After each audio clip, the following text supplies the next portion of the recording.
তো বন্ধুরা নতুন একটা ব্লগ নিয়ে এলাম। আজকে আমি আমার বান্ধবীর ছেলের জন্মদিন বাড়ি খেতে এসেছি। তো প্রচুর জম সাজা সেজেছি। এই যে রানী, আমার মা, আর এই যে আগে গৌর দিঘু পালিয়ে গেল গাড়ি নিয়ে। ওর বাড়িটা হচ্ছে খুব সুন্দর জায়গা, রায়পুর গঙ্গার ধার। আমরা সেই গঙ্গার ধারে একটু বেড়াতে যাচ্ছি, তো সেখানে গিয়ে একটু ভিডিও করবো, আবার দেখা হবে। তো আজকে আমি জম সাজা সেজেছি, সাজতে হয় কারণ এখানে সবাই সাজে, না সাজলে একটা ব্যাপারটা অন্য। কারণ গ্রাম সাইডে এরকম সাজে, কলকাতার দিকে তো আর এইসব সাজে না এত। তো আমরা এসছি বেড়াতে। এই একটা লঞ্চ চলে গেল, গঙ্গা দেখা যাচ্ছে দূর থেকে অলরেডি। এই যে দিঘু আর ওর বাবা টুমটুম করে চলেছে। কাছে যাই গিয়ে ব্লগটা মানে দেখাচ্ছি আপনাদের। চলে এসছি আমরা গঙ্গার ধার। বাহ, এটা হলো রায়পুরের গঙ্গা, দারুণ দারুণ। জল পুরো জোয়ার ভর্তি চলকাচ্ছে,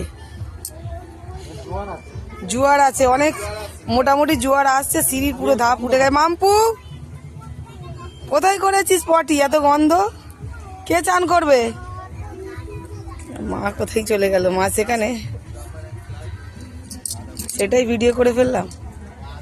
যে নৌকাটা দাঁড়িয়ে আছে, দূরে সব পিকনিক হচ্ছে, গান শোনা যাচ্ছে।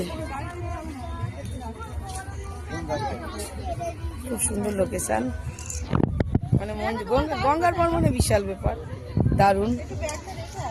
কত বড় জাহাজ যাচ্ছে, জাহাজ যাচ্ছে, দেখছি কি সুন্দর লাগছে। খোলা আকাশের নিচে গাড়ি নিয়ে বেরিয়েছি, বাইক নিয়ে। নদী শেষ নেই জানি আমরা, লঞ্চের সঙ্গে আমরা যাচ্ছি, জাহাজ না লঞ্চ। তো আমরা খেয়ে দিয়ে খাওয়া দাওয়া আমাদের হয়ে গেছে, নদীটার একটু ফাঁকা হয়ে গেছে, বানিয়ে আমরা বেরিয়েছি। এই যে ইট ভাটা, ইটের ধোঁয়া, সব ইট ভাটা, জাহাজের আগে আমরা যাবো ঠিক করেছি। কি সুন্দর বট গাছ, সারা রোদে ঘনঘনানি রোদ, গাছ জ্বালিয়ে দিচ্ছে থেকে থেকে। একটা বড় করে বড় বড় বট গাছ, যেখানে একটু মানুষ শান্তি পাচ্ছে, ঠান্ডা হাওয়া।